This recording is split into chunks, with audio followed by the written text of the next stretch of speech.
আসসালামু আলাইকুম গাইস। টাকা পয়সা কাগজের ভাই বেরাদার রক্তের অনেক বছর পরে চলে আসলাম পায়রা নদীর পাড়ে। পায়রা নদীর পাড়েই আমার বাড়ি।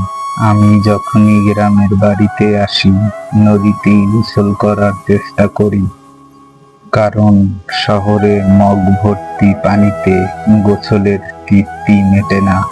নদীতে ডুবিয়ে ডুবিয়ে গোসল করতে অনেক ভালো লাগে, আর গ্রামীণ পরিবেশে গোসল করতে মজাই আলাদা।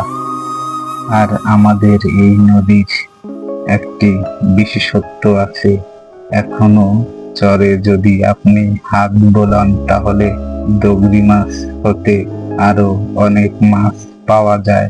আরো এখানে আমার অনেক চাচা আছে যারা নদীতে মাছ ধরার কাজে সম্পৃক্ত আছে, আর চাচাতো ভাইটাকে নিয়ে মাছ ধরার চেষ্টা করছি, যদি পাওয়া যায়।